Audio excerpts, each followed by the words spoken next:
día de ayer hablamos extensamente, creo yo, acerca de la sola Escritura, hablamos acerca de la sola fe, hablamos acerca de la sola gracia y hablamos acerca de soli Deo gloria, solo la gloria a Dios. Así que las cuatro solas apuntan a Cristo y contienen a Cristo, y hoy quiero hablarles precisamente de eso. Quiero invitarles a abrir sus Biblias en Juan capítulo 3, versículo 16. Juan capítulo 3, versículo 16, y he titulado a este sermón el motor de la salvación, el motor de la salvación. Y mientras vaya explicando el versículo van a entender el por qué he titulado de esta manera al sermón, el motor de la salvación. Y voy a leer a su favor Juan capítulo 3, versículo 16. Porque de tal manera amó Dios al mundo, que ha dado a su Hijo unigénito, para que todo aquel que en Él cree no se pierda, mas tenga vida eterna. A modo de introducción al sermón, quiero que veamos primero lo que hay en el contexto anterior del versículo que vamos a estudiar. Quiero que veamos el contexto anterior, porque solo vamos a estudiar un versículo. Sin embargo, este versículo tiene un contexto. Entonces, primero vamos a ver el contexto anterior del versículo 16 de Juan capítulo 3. Y lo que hace Juan el evangelista es explicar el nuevo nacimiento, o también conocido como la doctrina de la regeneración, y eso lo hace de los versículos 1 al 12 del capítulo 3 de Juan. ¿Y cómo lo muestra Juan la regeneración? Bueno, Juan presenta la regeneración como un requisito para ver el reino de Dios. La regeneración, el nuevo nacimiento, es un requisito que muestra Dios mismo para que una persona pueda ver el reino de Dios. Ahora, la obra, según lo que dice Juan en ese contexto, la obra del nuevo nacimiento la realiza no el hombre, la realiza el Espíritu Santo de manera soberana, sin ninguna obra o sin ninguna intromisión de algo que el hombre pudiese hacer. Porque dice el mismo Señor Jesucristo que el Espíritu Santo y su obra de regeneración es como el viento. Lo sientes, pero no sabes de dónde viene y no sabes hacia dónde va. Así es la obra de regeneración del Espíritu Santo. Tú no sabes de dónde viene, tú no sabes de dónde va, pero sabes que en un momento determinado dio vida a alguien, lo regeneró. Luego, de los versículos 13 al 15, en este contexto anterior de Juan 3:16, el Señor Jesucristo explica la provisión que Dios da para el nuevo nacimiento. La provisión que Dios da para que alguien pueda ingresar al reino de Dios. ¿Cuál es esa provisión? Según los versículos 13 al 15.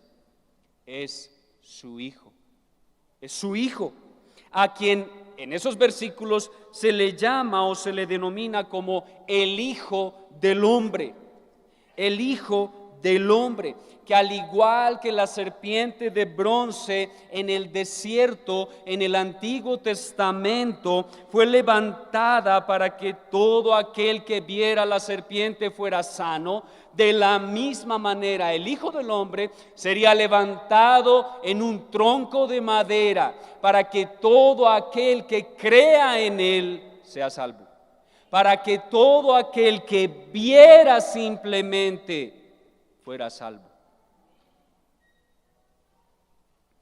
Mirando por la fe al Hijo del Hombre, podrían acceder al reino de Dios. Esa es la provisión que Dios da. Ahora, hay algo que muestra de los versículos 15 en adelante, y es que el versículo 15 actúa como si fuera un conector de lo que venía diciendo Juan el Evangelista hasta el versículo 14 y de lo que ahora quiere expresar de los versículos 15 al 21. Este versículo 15 es como si fuera la parte que nosotros tenemos en nuestro brazo llamada codo. El versículo 15 es un conector, es como el codo, la parte media donde se une el húmero con el cúbito. La parte media donde se pueden unir estas dos piezas de huesos que si no fuera por el codo serían separadas. Ambas están unidas por algo en particular. De la misma forma, el versículo 15 actúa como un codo entre lo que viene diciendo hasta el versículo 14 y entre lo que ahora va a decir hasta el versículo 21. Ahora, de los versículos 15 al 21, lo que quiere conectar el evangelista es el segundo requisito que el Señor Jesucristo muestra para que alguien pueda ver el reino de Dios. Hay dos requisitos, bueno, hay más, pero Cristo está mostrando dos. El primero es la regeneración. La provisión para el reino es Cristo, pero ahora muestra un segundo requisito y el segundo requisito es fe. Es fe. Los versículos 15 al 21 muestran el segundo requisito para entrar en el reino de Dios que se llama fe. ¿Y cómo presenta Juan la fe? Bueno, en estos versículos del 15 al 21, Juan lo que hace es contrastar, es decir, va a mostrar que la fe es diferente a aquello que nosotros conocemos como incredulidad. Juan va a hacer un contraste entre la fe y la incredulidad. Y también va a ser un contraste entre los diferentes resultados de la fe y de la incredulidad. Quiero que veamos de manera un poco más cercana a esto. Veamos, por ejemplo, el versículo 15. Vean lo que dice. Para que todo aquel que en él cree, fe, no se pierda, mas tenga vida eterna. ¿Lo pueden ver? La fe provoca o resulta en vida eterna. Ahora, vean lo que dice el versículo 16 al finalizar. Dice lo mismo, para que todo aquel que en él cree no se pierda, mas tenga vida eterna. ¿Qué provoca la fe? Vida eterna. Vean lo que dice el versículo 18. El que en él cree, nuevamente fe, el que en él cree no es condenado. Nuevamente, no ser condenado es vida eterna. ¿Sí? Vean ahora lo que dice el versículo 21. Mas el que practica la verdad viene a la luz, para que sea manifiesto que sus obras son hechas en Dios. Esa es la evidencia de una fe real, obras hechas en Dios. Así que nos está hablando de la fe y de sus resultados. Pero ahora vean lo que provoca la antítesis de la fe. La antítesis de la fe es la incredulidad. Vean esto en el versículo 18, la segunda parte, porque la primera parte habla de la fe, pero encontramos un pero. Dice, pero el que no cree, es decir, el incrédulo, el que no cree, ya ha sido condenado. ¿Lo pueden ver? La incredulidad provoca condenación. La incredulidad afirma la condenación. ¿Por qué? Porque no ha creído, nuevamente incredulidad, no ha creído en el nombre del unigénito Hijo de Dios. Vean el versículo 19. Y esta es la condenación, que la luz vino al mundo y los hombres amaron más las tinieblas que la luz. ¿Por qué? Porque sus obras eran malas. La incredulidad reafirma la condenación de alguien y por otro lado evidencia obras malas. Nuevamente, incredulidad y sus resultados. Y vean finalmente el versículo 20, porque todo aquel que hace lo malo, obras malas, aborrece la luz y no viene a la luz. ¿Qué es no venir a la luz? Incredulidad.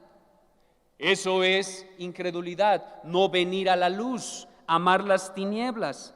¿Por qué? Porque en la luz sus obras son reprendidas. Al incrédulo no le gusta venir a la luz porque la luz lo revela todo.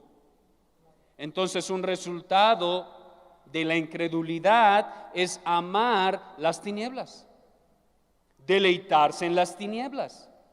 Como pueden ver, Juan de los versículos 15 al 21 hace un contraste entre estas dos cosas, fe e incredulidad. Pero hay algo mucho más interesante que esto. En el versículo 16, Juan condensa muchísima información, incluso condensa en el versículo 16 esa diferencia entre la fe y la incredulidad y sus resultados. Spurgeon decía de Juan 3:16, Juan 3:16 podría ser predicado de 1000 formas diferentes, por eso les digo que contiene muchísima información. Él dice podría ser predicado de 1000 formas diferentes y nunca se terminaría de extraer su contenido. Juan 3:16, hermanos, es tan profundo que pudiera predicarlo aquí muchas veces, de muchas maneras, y siempre tendríamos algo que aprender. Martín Lutero dijo de este versículo que es la Biblia en miniatura. Juan 3:16 para Martín Lutero era la Biblia, los 66 libros escritos durante más de 1000 años en miniatura. Y William Hendrickson dijo de este pasaje, este es el texto más amado por los hijos de Dios. ¿Y no es acaso eso cierto? Esto es muy cierto. Este versículo, amados hermanos, es muy amado por la cristiandad, por toda la cristiandad, sea la denominación que sea. Juan 3:16 es uno de los versículos más amados en medio del pueblo cristiano. Posiblemente fue el primer versículo que memorizamos de la Biblia. Posiblemente Dios te salvó a ti por medio de este versículo. Posiblemente es el versículo que generalmente usamos para evangelizar a las personas. Juan 3:16 es un versículo muy amado. Pero saben, amados hermanos, hay algo que sucede muchas veces cuando llegamos a la reforma, cuando llegamos al entendimiento reformado, y es que aprendemos conceptos como la predestinación, como la elección soberana, como también la expiación limitada, y de repente olvidamos Juan 3:16. Se nos olvida Juan 3:16. Aquel pasaje que tanto amábamos y nos deleitaba porque veíamos el amor de Dios. Porque como dice que Dios amó al mundo, y como reformados creemos que Jesús murió solo y únicamente por aquellos que había escogido desde antes de la fundación del mundo, entonces en este pasaje hay una tensión que nos incomoda como reformados, nos molesta. No nos gusta aclarar esa tensión que existe. De hecho, este es el pasaje favorito de los universalistas, de aquellos que creen que Cristo murió por todos y cada uno de los seres humanos del pasado, del presente y del futuro. Es el pasaje favorito de los universalistas. Sin embargo, amada iglesia, el día de hoy mi objetivo es que como reformados volvamos a enamorarnos y amar Juan 3:16, porque recuerden lo que vimos ayer. Toda la Escritura es inspirada por Dios y es útil para enseñar, para redarguir, para corregir, para reprender, para capacitarnos en justicia, para buenas obras delante de Dios. Así que no podemos dejar de lado Juan 3:16, aunque exista esta tensión con nuestra doctrina. Porque Juan 3:16 expone de manera resumida el propósito de la revelación escrita de Dios y el plan eterno de la redención. Por eso no podemos hacer a un lado Juan 3:16. Lo voy a repetir, no podemos hacer a un lado Juan 3:16 porque este solo versículo, hermanos, expone, da a conocer el propósito de Dios en la revelación escrita. Y también nos da a conocer el plan eterno de la redención. Por eso no lo podemos hacer a un lado. Este versículo, amada iglesia, expone el mismo corazón de Dios. Por eso no lo podemos hacer a un lado, porque expone el corazón de Dios y nos muestra a nosotros, inmerecedores de toda gracia, cuál fue el impulso que lo llevó a planear la redención del hombre caído, que éramos tú y yo. Nos muestra el corazón de Dios. Por ello, el tema central que quiero desarrollar el día de hoy es, y lo voy a decir un tanto largo, hermanos, el tema central de este versículo es el inmensurable, incomprensible, eterno, soberano, inmutable, poderoso, inquebrantable y misterioso amor de Dios por el pecador. Ese es el tema central de este versículo, pero ese tema central del versículo apunta principalmente al amor de Dios, no al hombre, sino al amor de Dios en sí mismo, pero reflejado hacia sus criaturas. Aunque les advierto que estaremos parados frente a terreno santo y en algunos aspectos solamente avanzaremos hasta donde se nos permita avanzar. Hermanos, este pasaje es muy profundo. Hermanos, debo decirles que este pasaje nos presenta aguas profundas de la revelación escrita de Dios. Y realmente solo nos vamos a zambullir en estas aguas profundas hasta donde nuestra capacidad nos lo permita. No vamos a traspasar nuestros propios límites. Apenas rascaremos la superficie el día de hoy. Pero espero que el solo rascar la superficie de este pasaje tan profundo sea delicioso y dulce para nuestro paladar el día de hoy. Ahora, quiero presentarles el bosquejo. Generalmente, en los predicadores reformados estamos acostumbrados a presentar 3 puntos, 2 puntos y como máximo 4 puntos para que podamos prestar atención, pero hoy voy a hacer una diferencia con esto, porque vamos a desarrollar 7 puntos en Juan 3:16. Vamos a ver 7 aspectos del amor de Dios. 7 aspectos acerca de este amor misterioso de Dios. Entonces, de manera rápida, ingresemos al primer punto. Son 7, veamos el primer punto del sermón. El primer aspecto del amor de Dios es la intensidad del amor de Dios. La intensidad del amor de Dios. Y vamos a ir repitiendo poco a poco Juan 3:16 en cada punto. Número 1, la intensidad del amor de Dios. Inicia diciendo Juan 3:16, de tal manera, de tal manera. Estas palabras, de tal manera, en el griego, en realidad son solo una palabra. No son 3 palabras, son simplemente una sola palabra, pero esta palabra se puede traducir de la siguiente forma. De esta manera, también se puede traducir de este modo y también se puede traducir simplemente como así, así. De tres formas se puede traducir o de la forma que lo tenemos en nuestras Biblias, de tal manera. Ahora, por medio de esta palabra el Señor Jesús nos quiere explicar y dar a conocer la potencia, la fuerza, la magnitud o intensidad del amor de Dios. Por eso dice así, así. Es como si dijera, ¿quieres saber cuál es la medida del amor de Dios? ¿Quieres comprender cuál es la medida del amor de Dios? Bueno, la magnitud de aquello que es el motor de la salvación, llamado amor de Dios, Cristo dice, es indescriptible. Es indescriptible.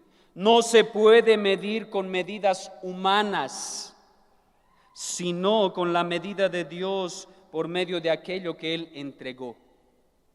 La manera de medir el amor de Dios o la intensidad del amor de Dios no es con nuestras medidas humanas, sino con la medida que Dios mismo pone. ¿Cuál es esa medida? La medida es aquello que entrega por amor. Cuando estamos enamorados, y eso va para todos los hombres que estamos aquí, cuando estamos enamorados, ¿qué es lo que decimos a nuestra futura esposa? Aquella que estamos cortejando para que un día sea nuestra esposa y madre de nuestros hijos. Hermanos, ¿qué les decimos? ¿Sabes qué? Mi esposa se llama Laura. Le digo antes de casarnos, Laura, te bajaré la luna y las estrellas. ¿No es cierto?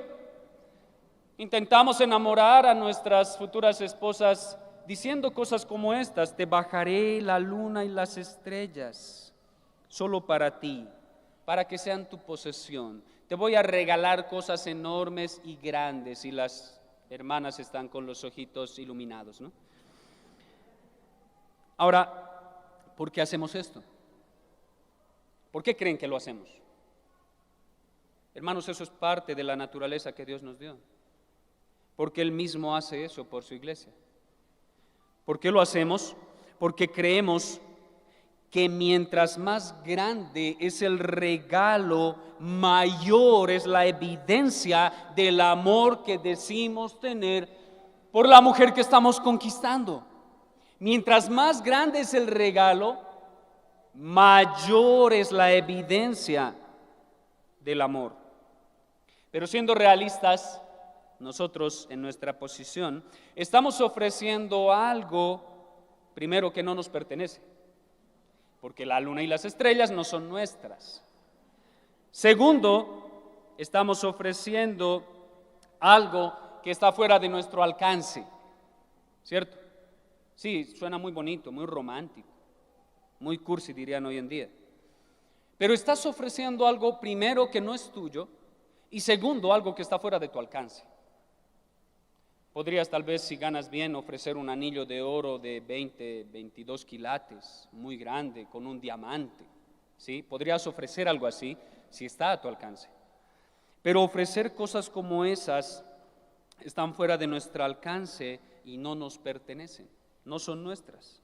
En cambio, cuando hablamos del amor de Dios, Dios evidencia la intensidad de su amor entregando lo más valioso que le pertenece. Él no ofrece cosas que están fuera de su alcance o cosas que no sean de su propiedad. Dios evidencia la intensidad de su amor entregando lo más valioso que es suyo, de su posesión. ¿Saben algo? Todos los diamantes del mundo, todo el oro del mundo que existe, todas las estrellas, todos los planetas o el mismo universo no se compara a lo que Dios entregó por amor de su iglesia.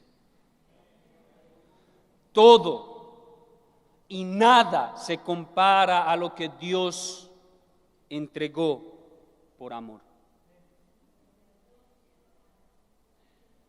Como dice el mismo apóstol Juan, en su primera carta, capítulo 4, versículo 9. En esto se mostró el amor de Dios. Juan en su carta nos está hablando de la intensidad del amor de Dios. Y él dice, en esto, de esta forma, de esta manera, así muestra Dios su amor para con nosotros. ¿Nosotros quiénes? Los hijos de Dios, los escogidos de Dios, aquellos que son sal y luz en medio de este mundo. Nosotros, en que Dios envió a su Hijo unigénito al mundo para que vivamos por Él. En eso se muestra el amor de Dios. Así que la intensidad del amor de Dios se evidencia, se da a conocer en el regalo que otorgó para salvar lo que se había perdido. La persona y obra del Señor Jesucristo es la evidencia de la intensidad del amor de Dios. Saber esto necesariamente, amados hermanos, nos lleva a preguntarnos, ¿y quién ama de esa forma? Sabemos la intensidad, es indescriptible, es grandiosa, es poderosa, es inimaginable y es incalculable por nosotros. La pregunta es, ¿quién es capaz de amar de esta forma?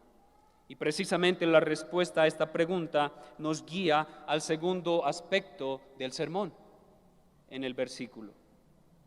Y lo segundo que quiero mostrarles es el autor del amor, el autor de este amor. Vean lo que dice el texto. Dice, de tal manera amó Dios. De tal manera, la intensidad, pero ahora dice, amó Dios. Y ahí es donde encontramos al autor. Debido a que el amor de Dios es uno de los atributos que le pertenecen a su esencia, que hablan de Dios mismo, no alcanzaríamos a explicarlo como un pequeño aspecto en medio de un sermón, sería imposible. Nos tomaría posiblemente algunas sesiones estudiar profundamente el amor de Dios. Pero escuchen algo que dijo Arthur Pink en su libro Los atributos de Dios acerca del amor de Dios. Escuchen lo que él habla acerca de este amor de Dios. Dice él, el amor divino es considerado comúnmente como una debilidad afectuosa en Dios, una cierta indulgencia cariñosa, y generalmente es reducido a un mero sentimiento enfermizo, copiado de las emociones humanas. Pero, dice Arthur Pink, el amor de Dios es intrínseco a Dios, es decir, no hay nada en los objetos de su amor que pueda provocar este amor, ni nada en la criatura que pueda atraerlo o impulsarlo. El amor de Dios es eterno, es decir, no tiene un principio o un fin. El amor de Dios es soberano, es decir, Él ama a quien quiere amar y no está obligado a amar a nadie más que a sí mismo. Por eso la palabra de Dios dice, a Jacob amé y a Esaú aborrecí, porque el amor de Dios es soberano. Él ama a quien le place. Continúa diciendo Arthur Pink, el amor de Dios es infinito, es decir, no tiene límites. El amor de Dios es inmutable, es decir, no cambia ni se hace más pequeño, ni tampoco se hace más grande. Por lo tanto, si Dios ama de esta forma, Él no puede amar lo que no es santo. Si Dios ama de esta forma, Él no puede amar aquello que no es santo, porque este amor de Dios es santo. Y no deja de odiar aquello que aborrece. Si Dios ama con un amor santo, no puede amar lo que no es santo. Y por otro lado, no puede dejar de odiar aquello que aborrece y se llama pecado. Finalmente, el amor de Dios, dice Arthur Pink, es benigno. Él hace bien a aquellos que ama y jamás les hace mal. Por eso, Los males de esta vida, según el apóstol Pablo en Romanos capítulo 8, 28, 29, 30, nos explican que todas las cosas son para el bien de aquellos que amamos a Dios, porque el amor de Dios ha reposado sobre nosotros. Por lo tanto, hambre, escasez, persecución, tribulación, desnudez, es para nuestro bien, porque Dios no hace mal a los suyos, a los que ama. Finalmente, ese amor fue el poder impulsor de la encarnación de Cristo. El amor de Dios Padre fue el impulsor, el motor de la encarnación del Señor Jesucristo. ¿Saben algo, hermanos? Hay algo que se confunde mucho en medio de las iglesias y piensan que Cristo vino a morir para que el Padre nos ame. Falso, mentira. Cristo no murió para hacer que Dios Padre nos amara. Más bien, Cristo murió porque el Padre ya amaba a la esposa de su Hijo. Por eso murió. Romanos, capítulo 5, versículo 8. ¿Qué dice? Mas Dios, ¿Dios quién? Dios Padre. Mas Dios muestra, evidencia su amor para con nosotros, en que siendo aún ¿qué? Pecadores, Cristo murió por nosotros. Mas Dios evidencia el amor que tiene indescriptiblemente, misteriosamente, por medio de la muerte de Cristo, por pecadores que solo merecíamos el infierno. Dios Padre, entonces, es el autor de este amor, de Juan 3:16. Dios Padre es el autor del amor. Eso no significa que el Hijo no nos ame. El Hijo nos ama. No significa que el Espíritu Santo no nos ame. El Espíritu Santo nos ama. Pero Juan quiere resaltar que el Padre, Dios, ama a la iglesia. Por eso envió al Hijo. El Hijo da su vida por la iglesia, como dice en Efesios capítulo 5, por su esposa la iglesia, porque la ama. Y el Espíritu Santo viene a morar en nosotros porque somos piedras vivas del templo que Cristo está construyendo. Y el Espíritu Santo, amada iglesia, nos ama. Pero en este versículo se resalta el amor de Dios Padre por nosotros, para que no creamos que el Padre nos odiaba y por eso Cristo tuvo que venir y ponerse en medio. No, no es así. Entonces ya sabemos, en primer lugar, cuál es la intensidad del amor de Dios. Y ahora ya conocemos al autor de este amor, que es Dios Padre. La pregunta es, ¿a quién ama el Padre? Esa es una muy buena pregunta. ¿A quién ama el Padre? Y eso nos conduce al tercer aspecto de este sermón. El tercer aspecto de este sermón es el objeto del amor de Dios. El objeto o los objetos del amor de Dios. Dice el versículo, y vamos a ir avanzando. De tal manera, intensidad, amó Dios, el autor, al mundo. Al mundo. Ahí está el objeto de su amor. Ahora, permítanme explicarles algo respecto a la palabra mundo que tenemos en Juan 3:16. Y es que Juan usa la palabra mundo en el griego cosmos de diferentes maneras. La palabra cosmos en griego puede apuntar a diferentes cosas.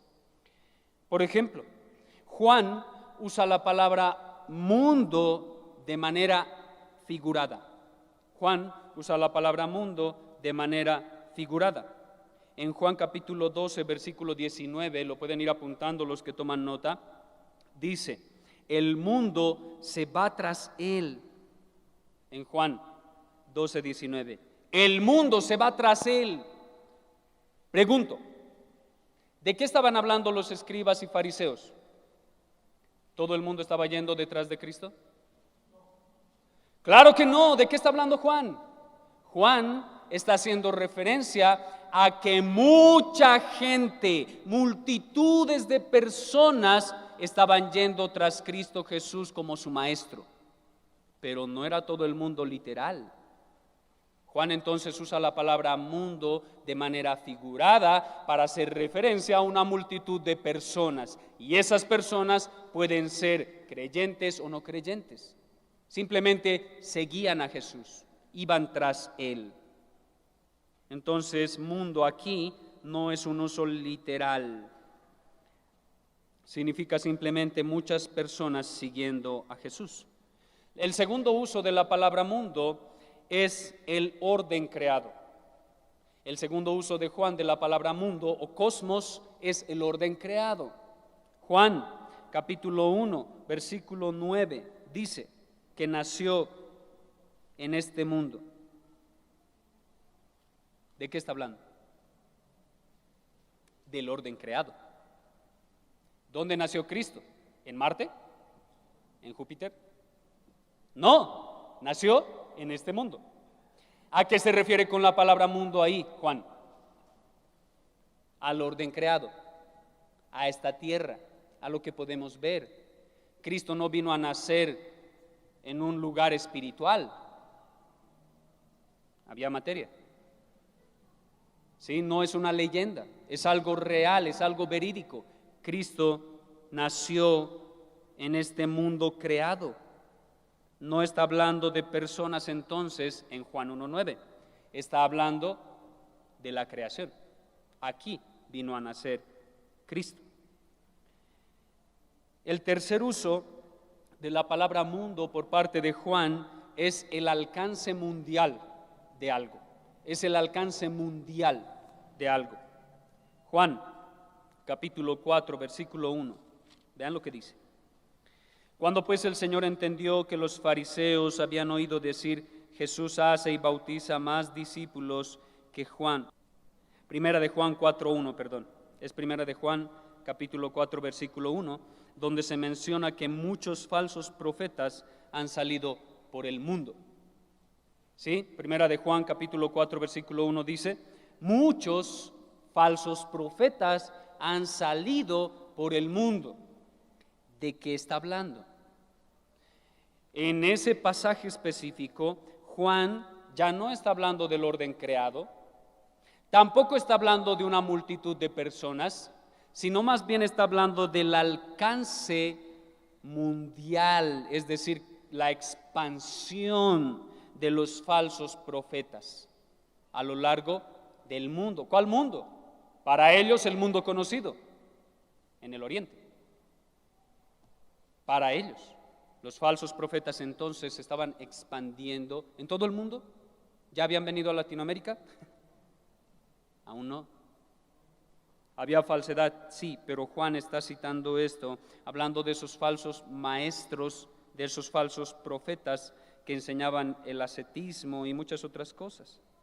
Ahora, el cuarto uso de la palabra cosmos o mundo es hablar del sistema caído de la humanidad. El sistema caído, un sistema corrupto en medio de la humanidad. Esto lo podemos ver en Juan capítulo 3, versículo 7, versículo 12, versículos 14, 15, 16, en el capítulo 16, versículo 11 y en el capítulo 16, versículo 20. Son varios pasajes en el Evangelio de Juan que apuntan a esto. El sistema corrupto de la humanidad. Ahora, un pastor dijo, el mundo, según el contexto anterior y posterior en Juan 3:16, y aquí viene otro uso, es quien sea que crea. Es decir, la palabra mundo en Juan 3:16 está haciendo referencia a cualquier persona que crea, cualquiera. Y se usa mundo para hablar de la universalidad del Evangelio, universalidad en el sentido de que se ofrece a negros y a blancos, a norteamericanos y a sudamericanos, a grandes y a chicos, a los de ojos rasgados y a los de ojos grandes, a todos. Por eso dice mundo. ¿Quién es ese mundo en Juan 3:16? Cualquier persona de en medio de esta humanidad caída que crea. Ese es el punto en Juan 3:16. Cualquier persona que crea en Jesús.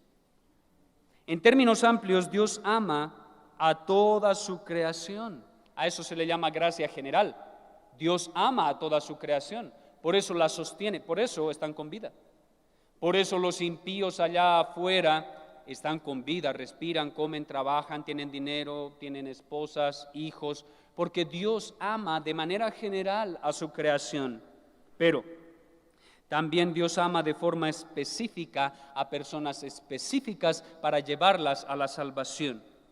Y este amor, hermanos, el amor de Dios es cualitativo, no es cuantitativo.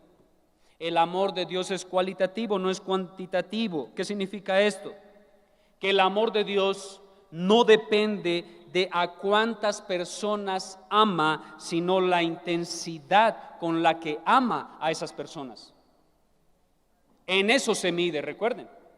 El amor de Dios se mide no en cuántas personas ama, sino en la intensidad con la que decidió amar a esas personas. En eso se mide.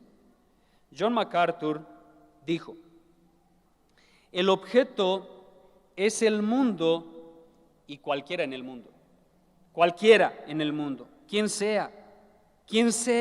El mundo aquí es un término simplemente para la humanidad.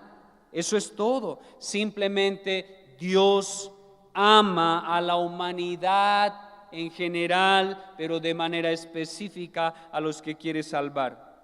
Todas las personas que creen en que Cristo murió por todas y cada una de las personas, sin darse cuenta, terminan empequeñeciendo el amor de Dios. ¿Por qué?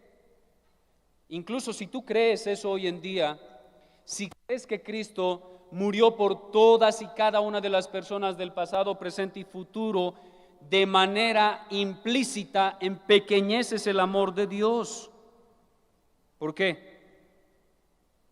Porque si Dios amó a todos de manera especial y entregó a la muerte a su Hijo por amor de ellos, y ciertamente muchos se irán al infierno, entonces el amor de Dios no es suficiente y de hecho sería imperfecto.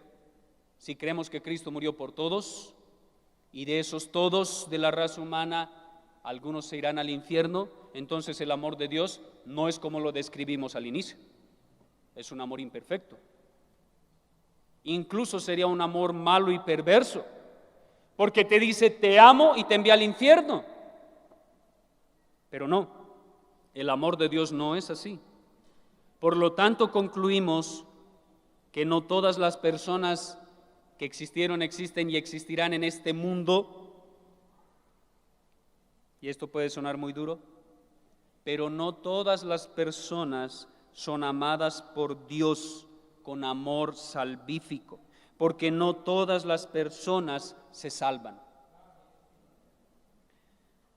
Yo sé que es muy difícil decir amén a eso, pero Dios es soberano en su amor y ama a quien Él quiere amar. Dios ama a su creación con un amor general o gracia general, porque hace llover sobre malos y sobre buenos, es decir, en su paciencia soporta la maldad de los hombres y refrena la maldad de los hombres como cuando tienes un perro rabioso y lo sacas con cadena por la calle, lo refrenas para que no muerda a la gente, o le pones un bozal o agarras muy duro la cadena, y cuando se quiere ir y abalanzar sobre una persona, ¿qué haces? Refrenas su maldad. Dios en su amor general hace lo mismo con nuestra maldad, refrena la maldad. Con su amor específico, lo que hace Dios no simplemente es refrenar nuestra maldad, nos cambia de perros rabiosos a tiernas ovejitas que quieren vivir en el rebaño de Cristo. Eso es lo que hace Dios en su amor especial por su pueblo. Entonces, ¿qué significa mundo aquí? Benjamin Wardfield dijo hace tiempo: no es que el mundo sea tan grande que hace falta mucho amor para abarcar todo el mundo, sino que el mundo es tan malo que hace falta un amor muy grandioso para poder amarlo en su totalidad. Y mucho más amor para amar como Dios al dar su Hijo por ese tipo de mundo. A eso hace referencia mundo aquí. Es Dios cuya santa justicia se inflama de indignación ante la visión de toda iniquidad y cuya absoluta santidad se aparta con horror ante cualquier impureza. Dice que Dios ni siquiera es capaz de ver lo impuro. Ese Dios que ni siquiera es capaz de ver lo impuro, misteriosamente ama a personas de este mundo en pecado, a pesar de toda su perversión, a pesar de todo. Quiero leerles otros dos pasajes que también los llamo Juan 3:16, que están en la Biblia. Van a escuchar otros Juan 3:16 en otros dos versículos de la Biblia. El primero se encuentra en Primera de Juan, capítulo 4, versículo 9. Se parece mucho a Juan 3:16, pero vean lo que dice. Aclara mucho el sentido de Juan 3:16. Primera de Juan, capítulo 4, versículo 9 dice: en esto se mostró el amor de Dios para con nosotros. ¿Para quiénes? Está hablando del amor salvífico de Dios y está hablando de nosotros. Juan es el apóstol y Juan le escribe a la iglesia, así que está hablando de la iglesia. La muestra del amor de Dios para con la iglesia. ¿En qué se muestra? En que Dios envió a su Hijo unigénito al mundo para que vivamos por Él. ¿No es eso Juan 3:16? Claro que sí, es Juan 3:16 explicado para nosotros. Vean otro Juan 3:16. Tito, capítulo 3, versículos 4 al 5, para que también los memoricen y amen estos versículos. Tito, capítulo 3, versículos 4 y 5. Pero cuando se manifestó la bondad de nuestro Salvador y su amor para con los hombres, nos salvó, no por obras de justicia que nosotros hubiéramos hecho, sino por su misericordia, por el lavamiento de la regeneración. ¿De qué nos habló Juan en el capítulo 3 al inicio de los versículos 1 al 12? De la regeneración. ¿Y por qué más? Y por la renovación en el Espíritu Santo. ¿No les parece Juan 3:16? Pero cuando se manifestó la bondad de nuestro Salvador, ¿cuándo se manifestó la bondad de nuestro Salvador? Cuando Cristo, siendo Dios, se hizo hombre y vino a este mundo a morir por aquellos que había escogido. En conclusión, mundo. La palabra mundo en Juan 3:16 significa las personas elegidas por Dios que hacían parte del sistema corrompido y depravado llamado mundo, que por medio de la fe creerían en Jesús para salvación. Eso significa mundo. Las personas elegidas por Dios que hacían parte del sistema corrupto llamado mundo, para que por medio de la fe dada por Dios llegaran a la salvación. Esto, la definición de la palabra mundo aquí, nos lleva necesariamente a otra pregunta. ¿Cuál es la pregunta? ¿Qué ha dado Dios como muestra de su amor? La intensidad es muy grande. Pero ¿qué ha dado Dios Padre para mostrar su amor? ¿Qué lo ha hecho? Mostrar su amor. La respuesta a esta pregunta nos guía al aspecto número 4 del sermón en Juan 3:16. Número 4, la provisión del amor de Dios. La provisión del amor de Dios. Volvamos a Juan 3:16 y vean lo que dice. de tal manera que amó Dios al mundo que ha dado a su Hijo unigénito. La provisión del amor de Dios está en esas palabras, que ha dado a su Hijo unigénito. El pastor Sugel Michelén dice de esta porción: es tal la intensidad del amor de Dios que pudo vencer su propia animadversión, es decir, venció su propia enemistad o crítica en contra de eso que llama pecado y pecador, hacia la pecaminosidad del mundo, y entregar lo que él más ama por un mundo que lo odia a él. Voy a repetir eso. Es tal la intensidad del amor de Dios Padre que pudo vencer su propia animadversión hacia la pecaminosidad del mundo y entregar lo que él más ama por un mundo que lo odia a él. ¿Serían capaces de hacer algo así? ¿Recuerdan, hermanos, que hablamos de ustedes cortejando a su futura esposa? ¿Le entregarían la luna y las estrellas? ¿Le entregarían la luna y las estrellas a una mujer que ni siquiera voltea a verlos? ¿A una mujer que habla mal de ustedes? ¿A una mujer que les da de bofetadas, les escupe en el rostro? ¿A una mujer que no los ama? No, porque nosotros esperamos que el amor entre esposo y esposa sea recíproco, pero el amor de Dios es superior. El amor de Dios no espera reciprocidad. De hecho, lo que recibe Dios por amar al pecador son bofetadas, son insultos, son golpes, es odio. Y a pesar de eso, Dios ama a los que escogió. ¿Saben algo, hermanos?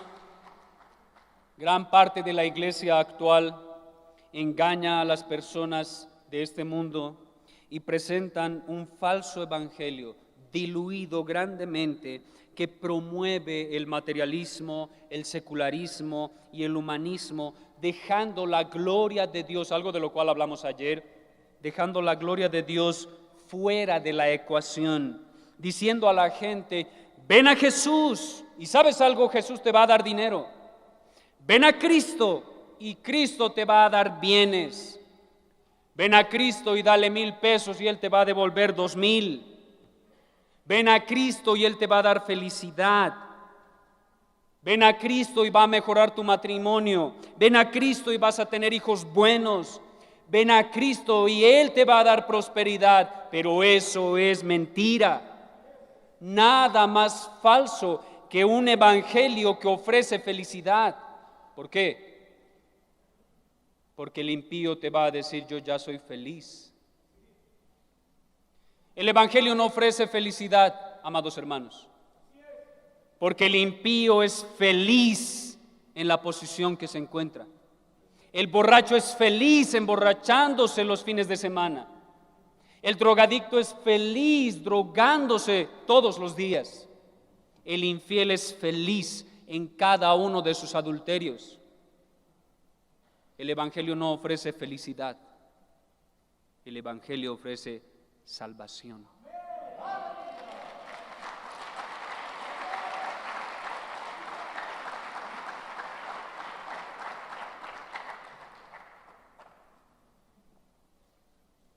El verdadero evangelio dice: deja todo por Cristo. El verdadero evangelio dice: sufrirás el desprecio de tu familia por Cristo. Cristo vino a traer espada, no vino a traer paz. ¿Por qué? Porque Él diferencia a las cabras de las ovejas. Vino a traer espada. ¿Para qué?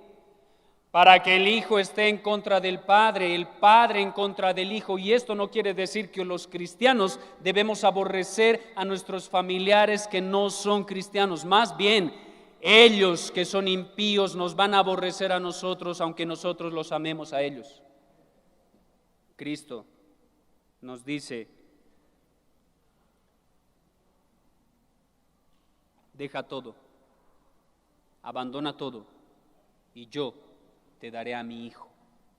Ese es el Evangelio. Ese es el Evangelio. Por eso un misionero llamado Jim Elliot, que la película la pueden ver en internet, Jim Elliot dijo como misionero: no es un tonto aquel que entrega lo que aquí no puede retener para ganar aquello que nunca, nunca podrá perder. Hermanos, no somos tontos por dejar aquello que no podemos retener. Dejar nuestra familia, dejar el dinero, dejar este mundo para ganar aquello que jamás se nos podrá arrebatar, y eso se llama Cristo. No lo podremos perder. Amado hermano, Cristo es la perla de gran precio. Por eso dice el Hijo unigénito que Dios dio. Él es la perla de gran precio. Hermanos, no hay muchas perlas de gran precio, hay una sola que viene. Ahora, Hijo unigénito hace referencia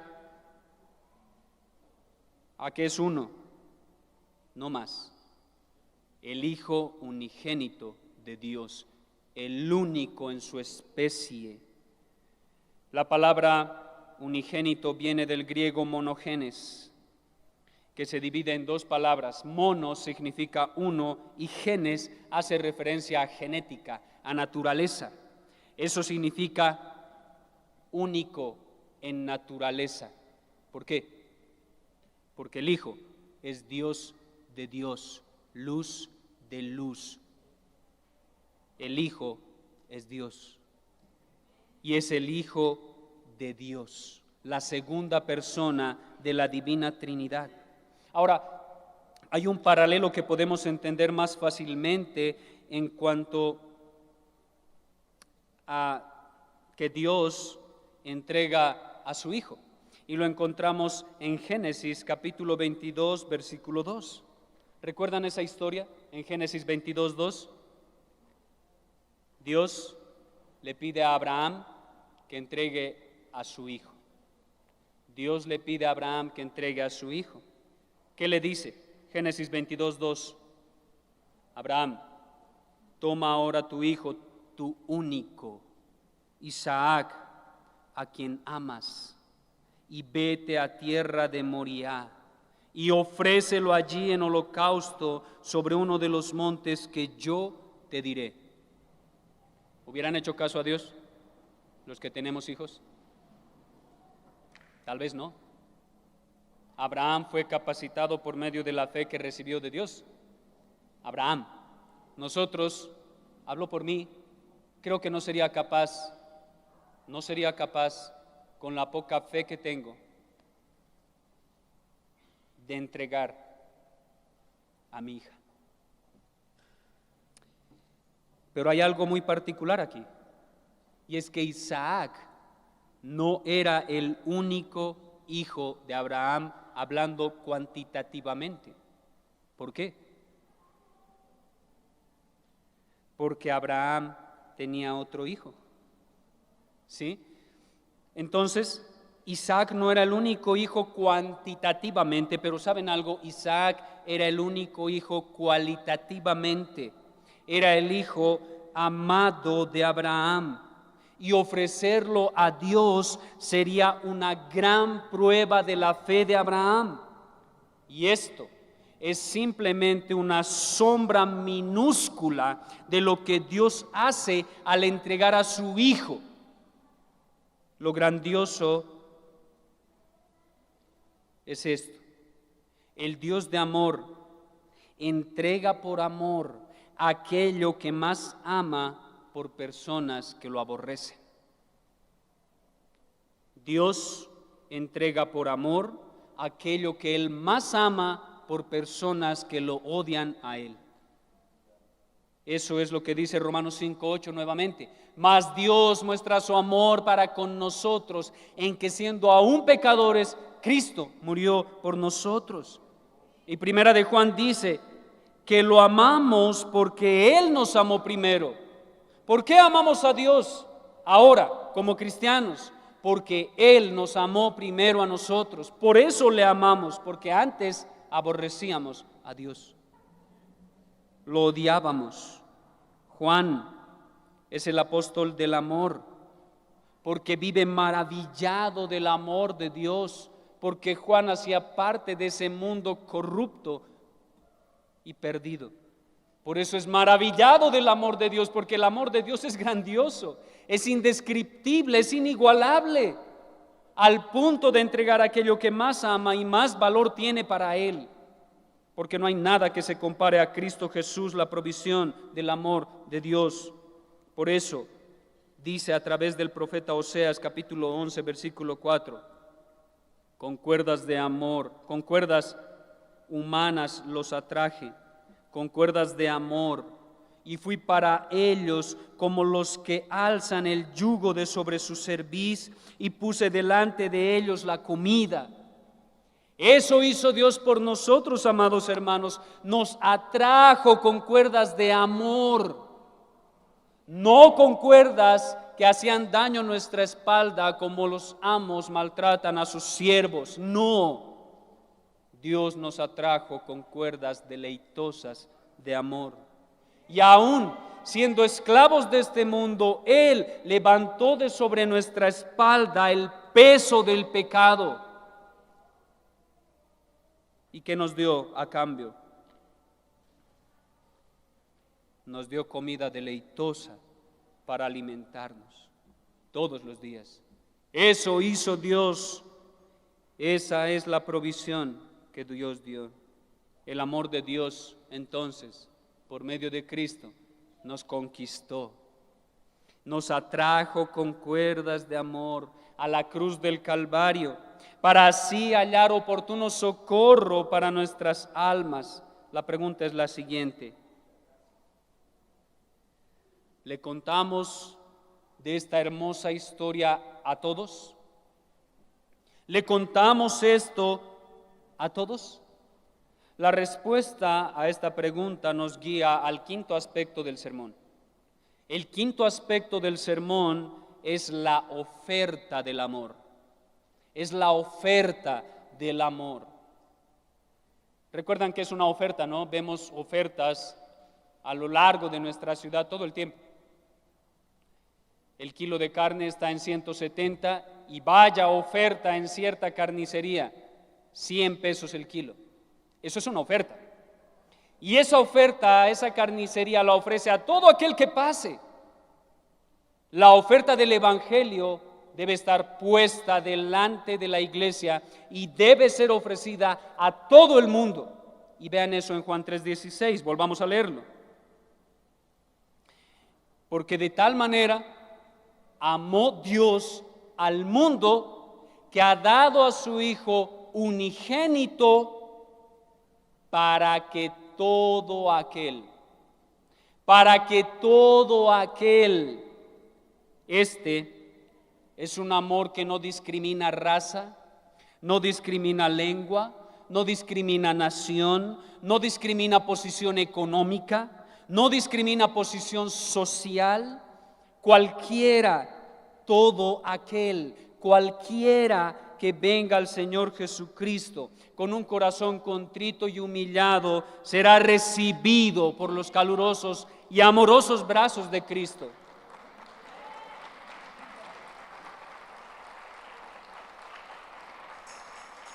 ¿Saben por qué? ¿Saben por qué todos aquellos que van al Señor Jesucristo serán recibidos? Porque todos aquellos que van a Cristo son llevados de la mano del Padre a su Hijo. Escuchen lo que dice Juan capítulo 6, versículo 37. Todo lo que el Padre me da, y está hablando de personas, No está hablando de la creación, no está hablando de los árboles, no está hablando de los animales, no está hablando de otra cosa que no sean personas. Todo lo que el Padre me da vendrá a mí, y al que a mí viene, no le echo fuera. ¿Por qué? Porque es el Padre llevando a sus elegidos por amor hacia su Hijo. Entonces, amada iglesia, y esta es una invitación al evangelismo, el evangelio debe ser ofrecido gratuitamente a todo el mundo, a todas las personas, y la iglesia debe hacer la invitación de forma gratuita, no pidiendo dinero, no pidiendo compromiso. No, el compromiso viene después. El servicio económico viene después.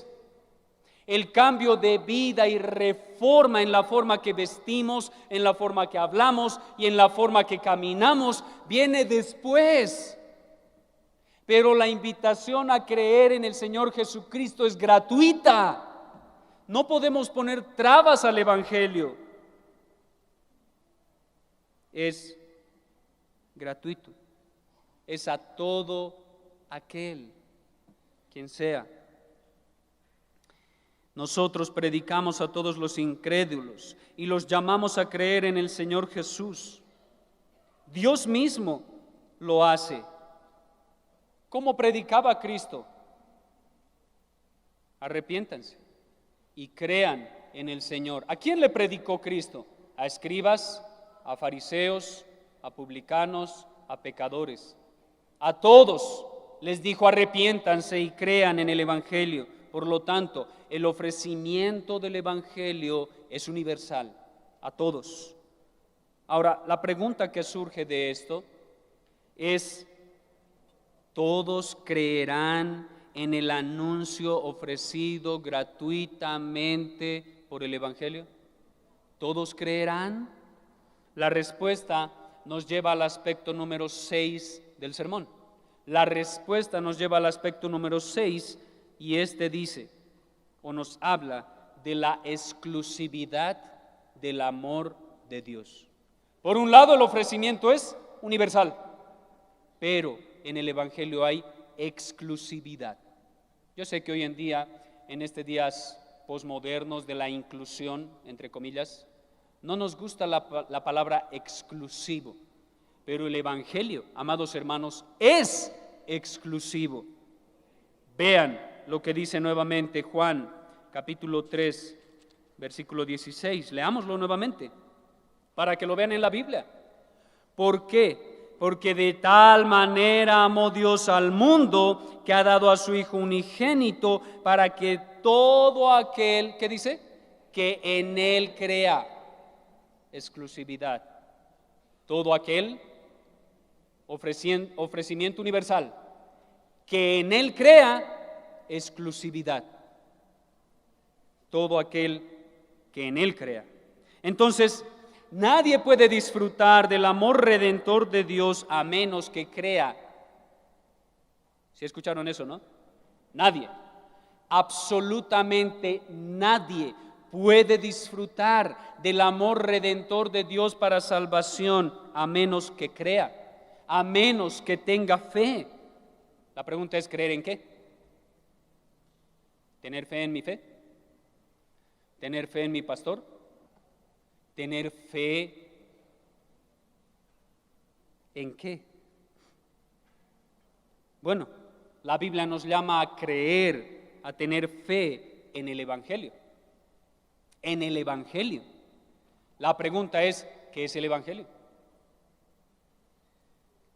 Somos cristianos, ¿cierto? Predicamos el Evangelio, ¿cierto? Yo espero que sea así.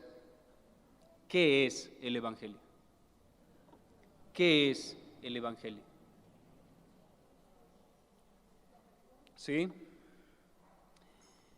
Muchos nos hemos acostumbrado a la definición de la palabra evangelio.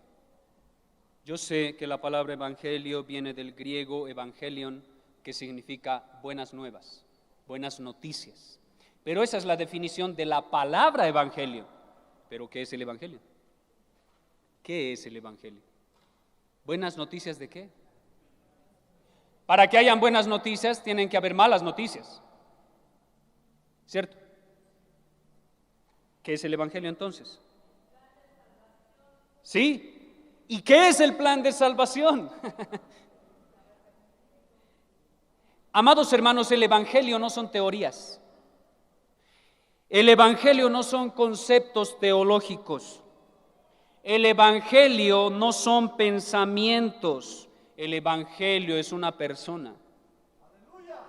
El evangelio es una persona y se llama Jesús. Ese es el evangelio. Vamos juntos a 1 Corintios capítulo 15 y vamos a leer versículos 1 al 4.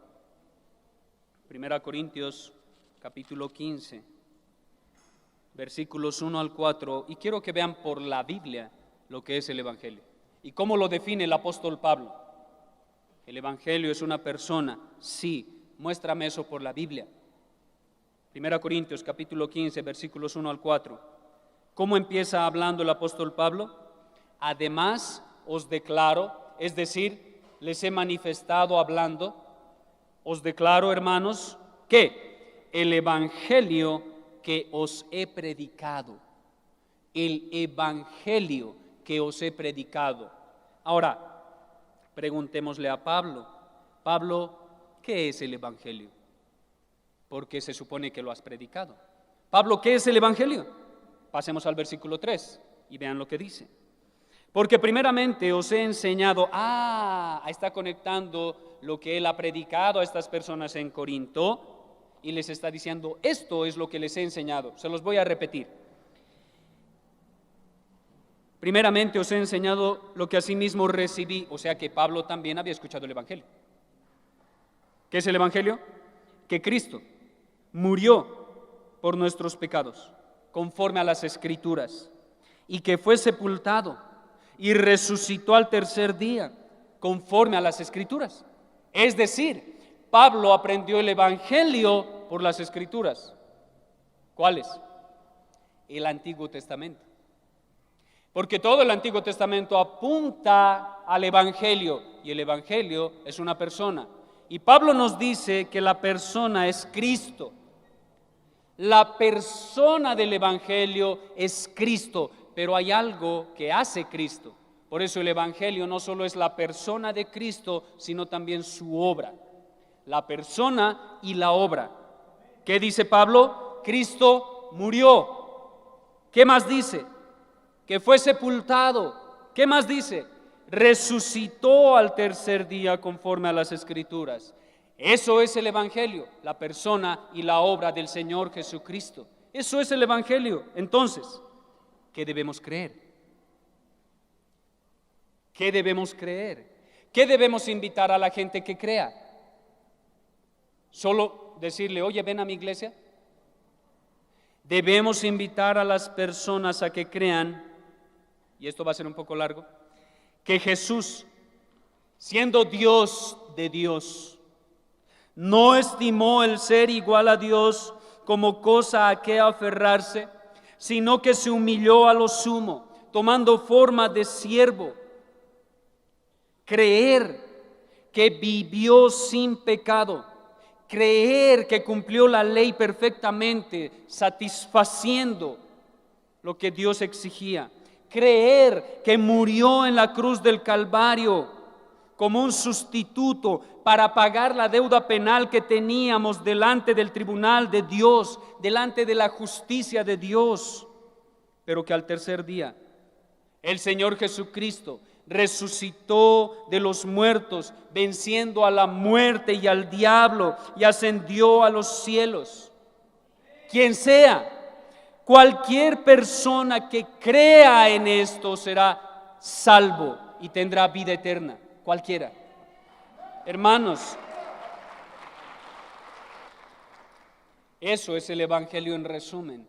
Eso es lo que predicamos en resumen domingo tras domingo, tras domingo, tras domingo. Jesucristo crucificado. Por eso Pablo decía, esa es mi vida. ¿Cuál es tu vida, Pablo? Haber muerto juntamente con Cristo y ahora tener vida en Él. Eso es el Evangelio, Jesucristo nuestro Señor. Hermanos, si se dieron cuenta, la oferta gratuita del Evangelio es lo suficientemente amplia para incluir a cualquier pecador. La oferta del Evangelio es lo suficientemente amplia para incluir a cualquier pecador. ¿Lo entendiste? Incluso gente como Hitler, que para nosotros es como el más malo, ¿cierto? El malo de los malos. Incluso gente como Hitler, si se arrepiente de sus pecados en vida, puede ir al cielo. Incluso personas como las que mencionó ayer el pastor Jeffrey Dahmer, este hombre perverso, este asesino serial, puede ser salvo. Incluso gente como tú y como yo.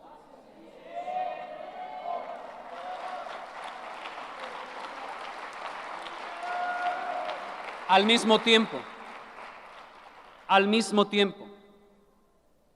el Evangelio es lo suficientemente estrecho como para excluir al incrédulo, para excluir al religioso, para excluir al legalista, para excluir al liberal, para excluir al moralista que supuestamente es cristiano y que posiblemente está hoy aquí sentado.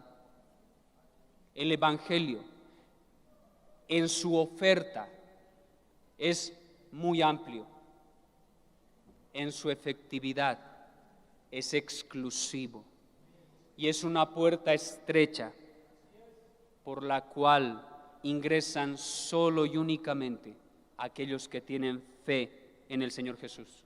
Solo ellos. ¿Saben algo? Muchos dicen tener fe, pero su fe en sí misma es completamente inútil si no creen en lo correcto. Muchos dicen tener fe. ¿No dicen eso los de las sectas como los mormones? Tienen mucha fe. ¿No dicen lo mismo los testigos, falsos testigos de Jehová? ¿No dicen eso los del catolicismo romano? Tienen fe. Dicen tener fe, pero ¿saben algo? La fe debe estar puesta en lo correcto. Si la fe está puesta en algo incorrecto, esa fe es totalmente insuficiente para la salvación. Por eso, el llamado a creer, el llamado a tener fe es tan puntual. Todo aquel que cree en el Hijo unigénito de Dios, ahí está el Evangelio. Todo aquel que cree en el Hijo unigénito de Dios será salvo. Ese es el Evangelio, en eso debemos creer. Ahora, si estás confiando en Cristo, en el Señor Jesús, más tu iglesia, en Cristo más tu religión, en Cristo más tus buenas obras, en Cristo más tu obediencia, en Cristo más María, en Cristo más los santos, en Cristo más tu activismo en medio de la iglesia, entonces posiblemente tú no eres cristiano. ¿Por qué? Recuerden el lema de la Reforma Protestante: para salvación solo Cristo, solo Cristo, nada más, nada más. A Cristo no le debemos añadir nada, porque Cristo es suficiente para nuestra salvación. Por eso decimos solo Cristo. Ahora, dice un pastor, hay personas que creen que llegar al cielo es como cruzar un río en un bote de remos. ¿Saben lo que es eso, cierto? En un bote de remos. Ellos dicen, si usas solamente el remo de la fe, vas a dar vueltas en el mismo lugar. Si usas únicamente el remo de las obras, va a suceder lo mismo, girarás en el mismo lugar. Y dicen ciertos hombres, pero si usas el remo de la fe y el remo de las obras, vas a poder llegar al otro lado del río. Hermanos, eso sería una muy buena ilustración si fuéramos a llegar al cielo en bote. Pero el que llegue al cielo no va a llegar al cielo en bote. No tenemos dos remos para llegar al cielo, no tenemos un bote, no vamos a cruzar un río por nuestra cuenta. ¿Se dieron cuenta? Esa ilustración es humanista, centrada en el hombre, centrada en sus hombres más Cristo. Dos remos, falso. Un bote, falso. Un río para llegar al cielo, el cual tú tienes que cruzar, falso. ¿Por qué? Porque el que llegue al cielo llegará únicamente por la fe en el Señor Jesucristo, evidenciada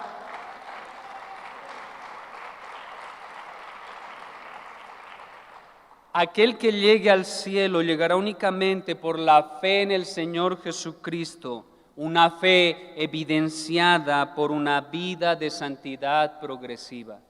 Recuerden lo que dice Santiago, la fe sin obras es una fe muerta, no sirve de nada. Por lo tanto, la verdadera fe provoca algo. Pero ese algo que provoca ya no es para tu salvación, es para tu santificación. ¿Sí? Ahora, ¿por qué decimos eso? Porque el Señor Jesucristo no dice crean en mí y trabajen para mí para que vayan al cielo. No. ¿Qué dijo Cristo? Cristo dijo, yo soy el camino, yo soy la verdad y yo soy la vida. Nadie viene al Padre si no es por mí. Nadie. Entonces, creer en Cristo no es un medio para llegar a un fin. ¿Sí escucharon eso? Creer en Cristo no es un medio para llegar a un fin. No. Creer en Cristo es el fin en sí mismo.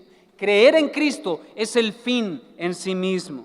Esto nos lleva a hacer otra pregunta que de seguro muchos se harán. Si creo en Jesús, ¿qué gano? Si creo en Jesús, ¿qué gano? ¿Qué obtienen aquellos que creen en el Señor Jesucristo? Y ¿saben algo? Dios no debería darnos nada por creer en Él. De hecho, lo único que merecemos, que se llame justo, es el infierno. Pero Dios es tan misericordia, Dios es gracia, Dios es bondad, que aquellos que creen en su Hijo de pura gracia recibirán algo. Eso nos lleva al séptimo y último punto del sermón.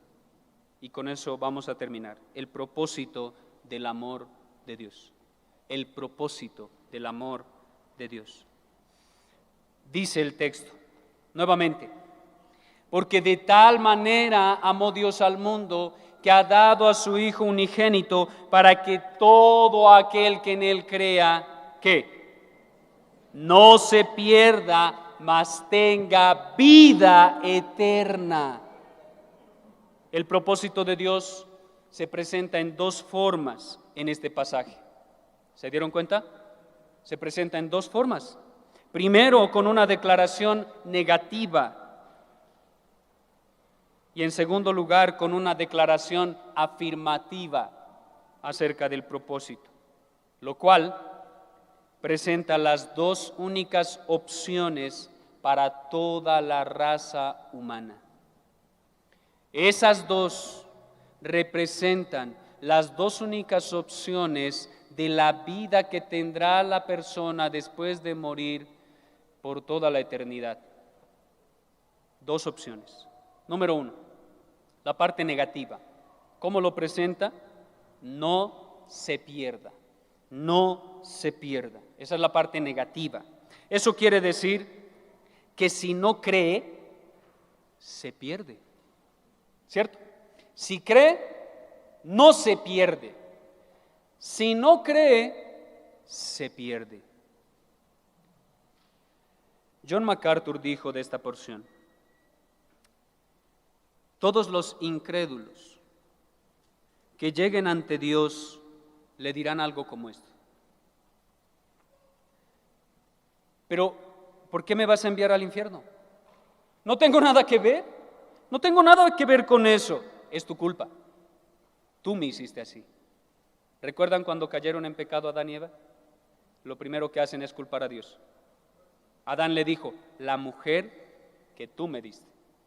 Todos los incrédulos que lleguen al cielo le van a decir: yo no tengo nada que ver porque eres tú el que me creó y tú eres el culpable de haberme hecho así. Van a culpar a Dios por irse al infierno. O se quejarán contra ti, amado hermano, contra ti que eres iglesia, así como lo hizo Adán culpando a su esposa porque su esposa le dio el fruto.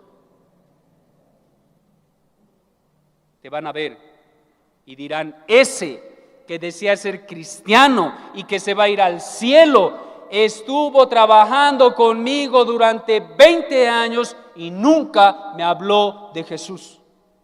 Te van a culpar a ti o a mí. O se quejarán de Adán y le dirán a Dios: pero es que Dios es algo injusto. Si yo hubiera estado en el huerto, no hubiera hecho eso. Lastimosamente pusiste a Adán y por su culpa cayó toda la humanidad. Mírame, Dios, soy una simple víctima de lo que hizo Adán, el primer hombre. O dirán: es mi naturaleza. ¿Qué esperabas? Vengo de padres corruptos, pecadores. ¿Qué esperabas que yo hiciera? Pecar, es mi naturaleza. Incluso culparán a las circunstancias en las que vivieron y le dirán: Dios, pero me hiciste nacer en un hogar en que mi mamá era prostituta y mi papá era un drogadicto y que todo el tiempo vi maldad. Entonces, ¿qué esperabas de mí? Culparán a las circunstancias. Pero ¿sabes? Nada de eso importa. Nada de eso importa. Porque cuando llegues delante de Dios, y si eres incrédulo y estás aquí delante, escucha bien.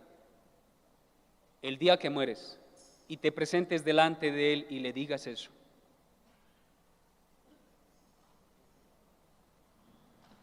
Él te dirá: ¿sabes? Envié a mi hijo a morir en una cruz y gratuitamente te ofrecí la salvación.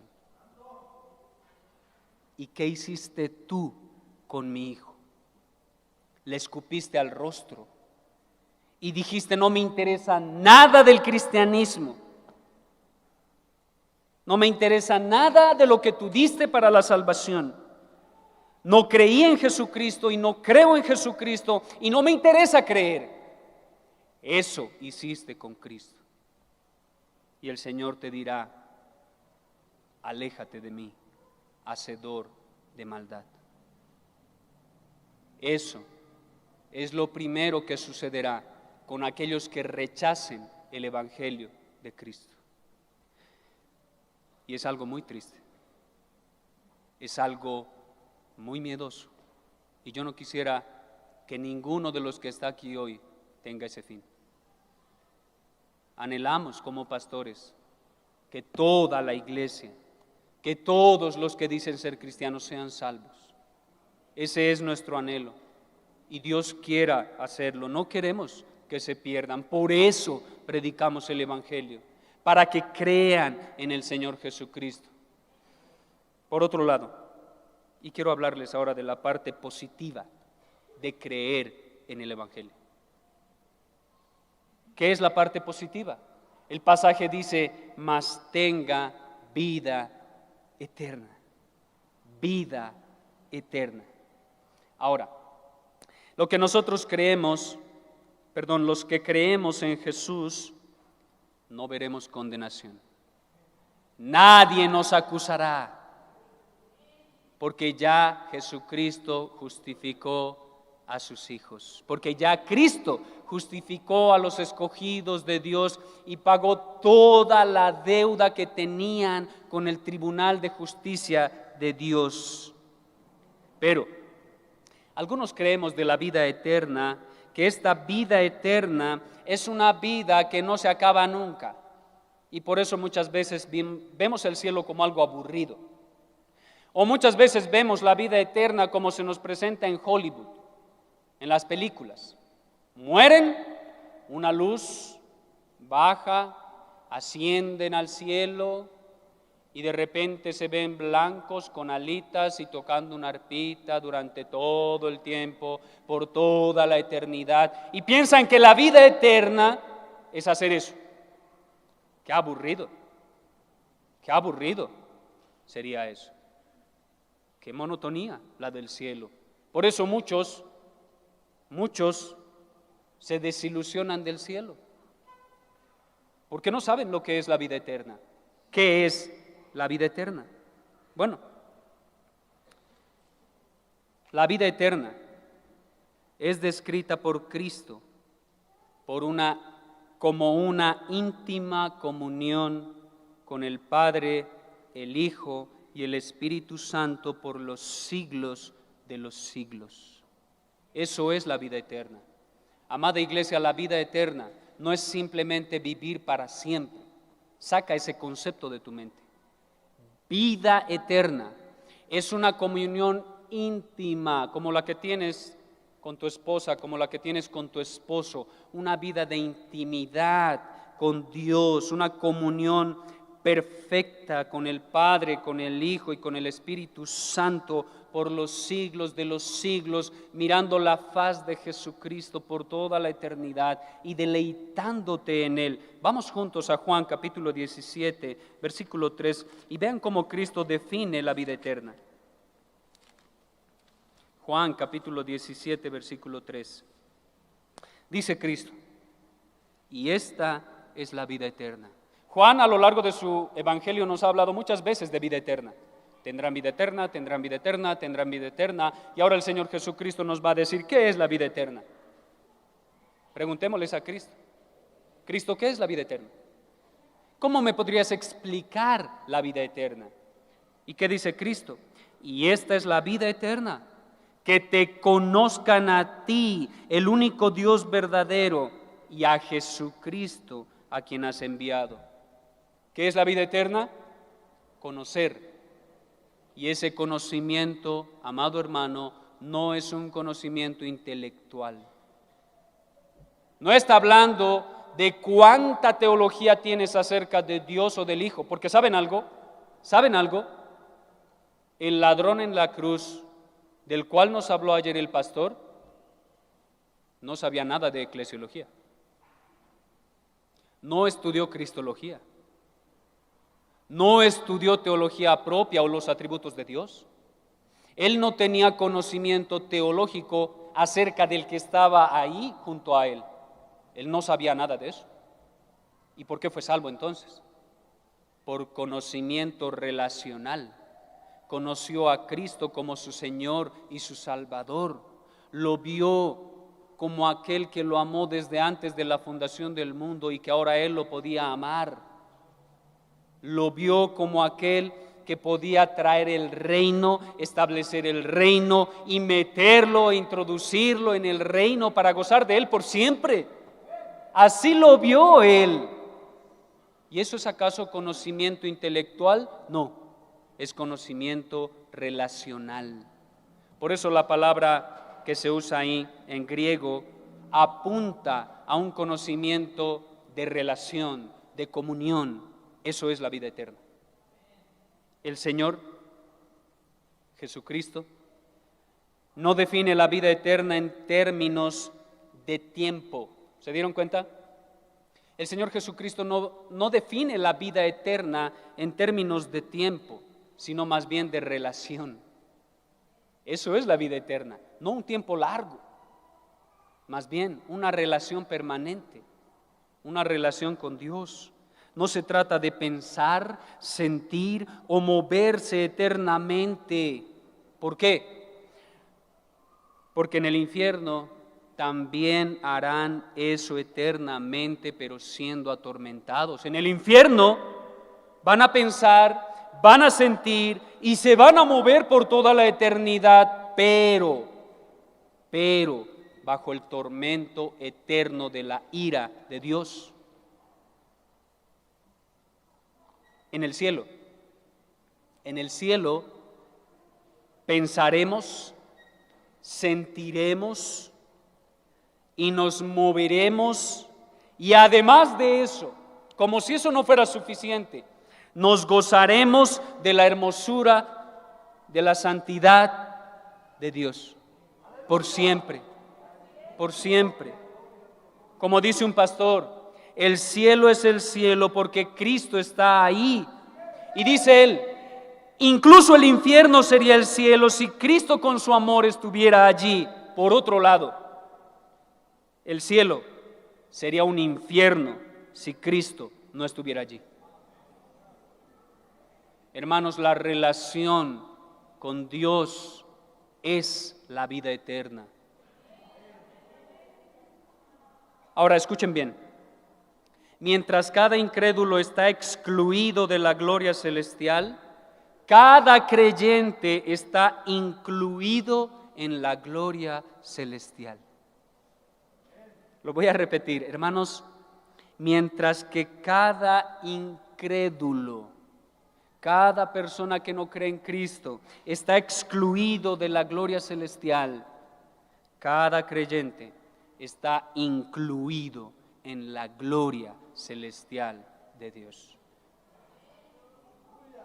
Ahora permítanme terminar con unas aplicaciones.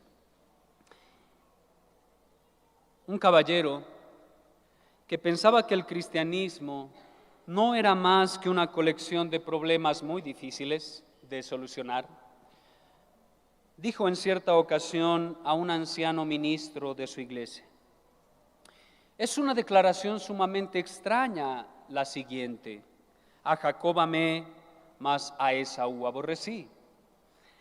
Muy extraña, replicó el ministro, pero dígame, ¿qué es lo que en ella le parece más extraño, amado hermano?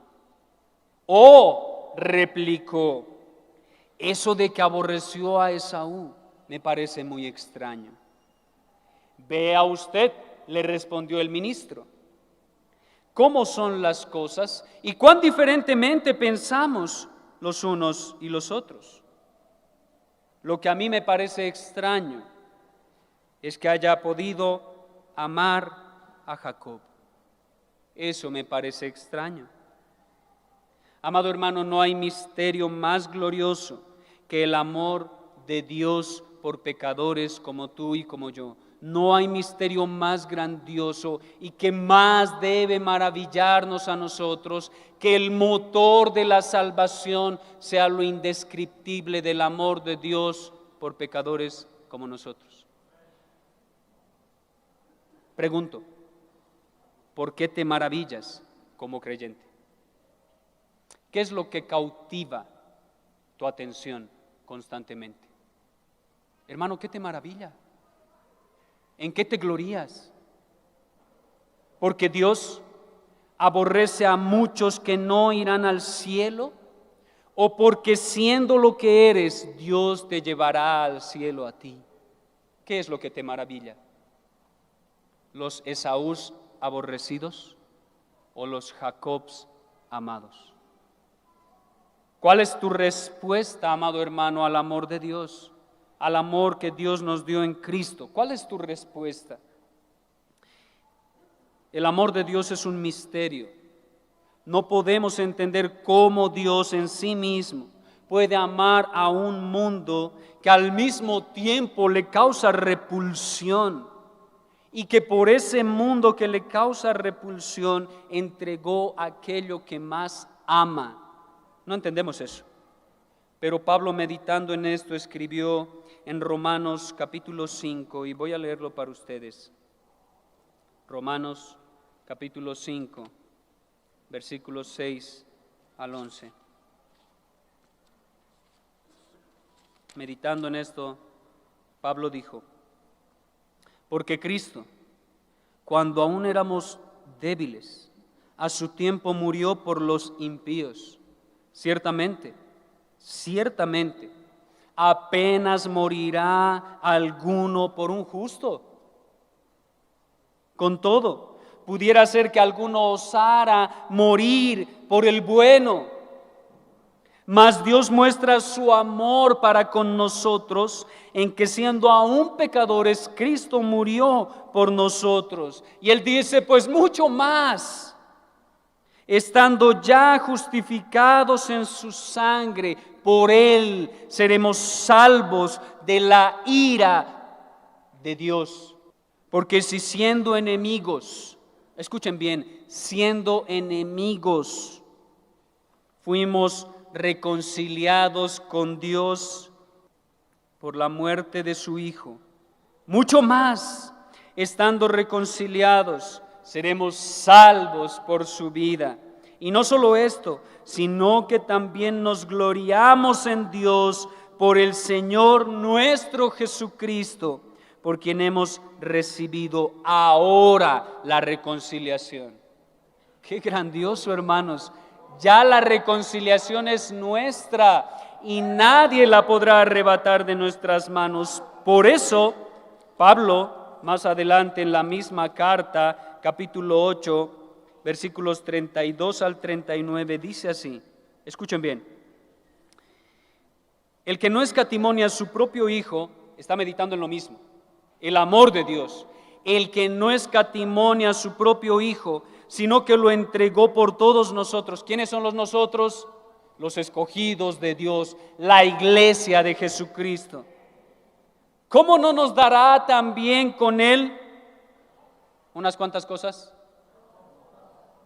Todas las cosas.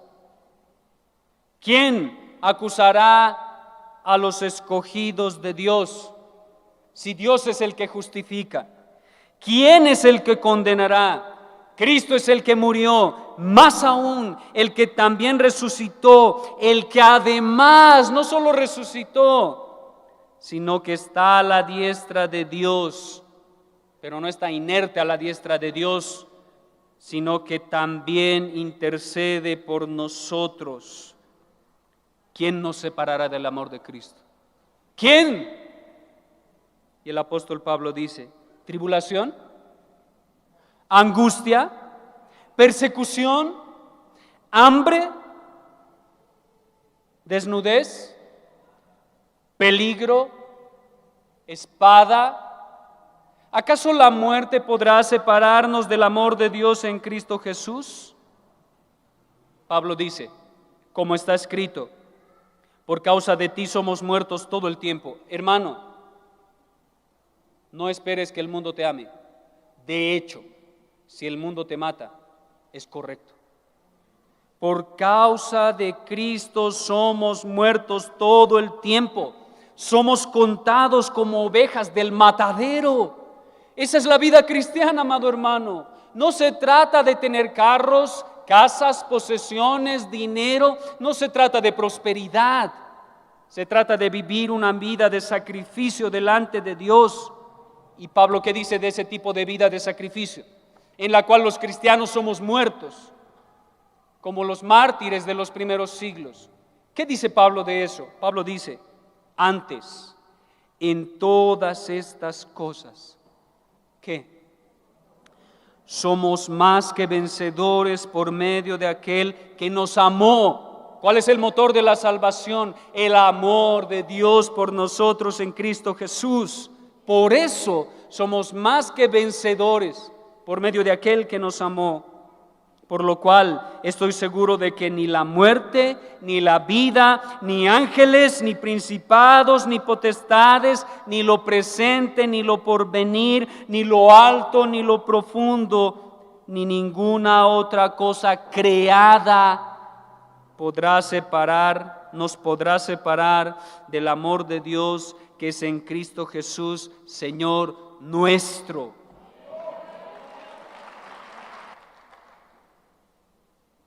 Hermano, dejarás, amigo, que no conoces a Cristo, ¿Dejarás que tu corazón sea derretido por el amor de Dios? Y dirás junto a Jeremías capítulo 20 versículo 7, me sedujiste, oh Jehová, y fui seducido, más fuerte fuiste que yo y me venciste. ¿Dirás eso? El paraíso es un paraíso porque Dios estará ahí mostrando la plenitud de su amor a todos sus hijos en Cristo. Eso es el paraíso, la relación con Dios. ¿Cuál es tu respuesta al amor de Dios? ¿Cuál es tu respuesta al amor de Dios a ti que estás presente aquí? Porque posiblemente hoy sea el último mensaje de la palabra de Dios que escuches. ¿Cuál es tu respuesta al Evangelio? Tal vez hoy sea tu último día en esta vida y hoy tengas que pasar a muerte. ¿Cuál es tu respuesta? ¿Quién sabe si hoy, al salir a la calle, un loco en un carro te pueda matar y no sobrevivas al accidente? ¿Cuál es tu respuesta al Evangelio? ¿Cuál es tu respuesta al motor de la salvación? ¿Cuál es tu respuesta al amor de Dios? ¿Rechazarás abiertamente el amor de Dios? ¿Serás indiferente a este bendito amor? El amor es uno de los atributos que más le gusta a la gente, ¿saben? ¿No dicen eso todo el mundo?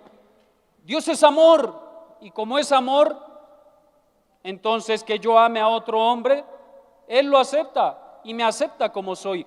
Falso, no conocen el amor, aunque el amor es algo de lo cual hablan todo el tiempo. El amor es uno de los atributos más misteriosos de Dios.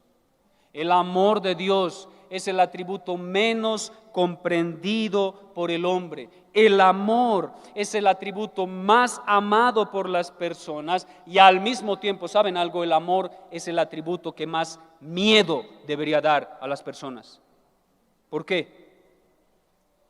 Porque si el Padre estuvo dispuesto a dar lo que Él más amaba por amor, eso quiere decir, y escuchen bien, eso quiere decir que aquel personaje que rechace lo que Dios ama, lo que Dios más ama, que es su Hijo, tendrá que resistir la plena y eterna ira de aquel Dios que ama a su Hijo.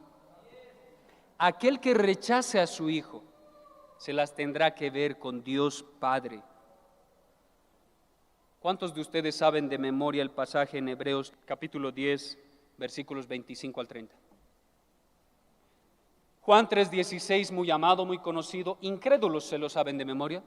Los camiones, los buses a lo largo del mundo tienen esta insignia, Juan 3:16, porque de tal manera amó Dios al mundo que ha dado a su Hijo unigénito, para que todo aquel que en él crea no se pierda, mas tenga vida eterna. Se lo saben de memoria, incluso incrédulos. ¿Quién sabe de memoria Juan? Hebreos capítulo 10, versículos 25 al 30.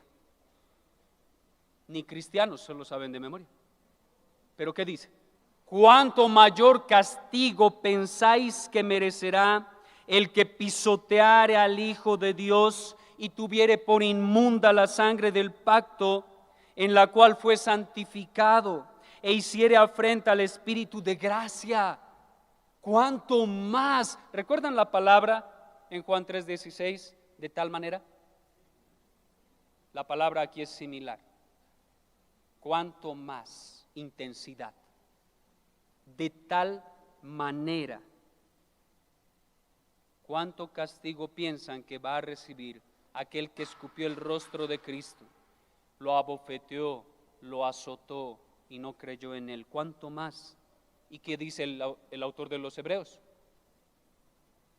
Pues conocemos al que dijo: mía es la venganza, yo daré el pago, dice el Señor. ¿Quién dará el pago en el infierno? ¿El diablo? ¿Otros incrédulos de mayor categoría? ¿Qué dice la Biblia?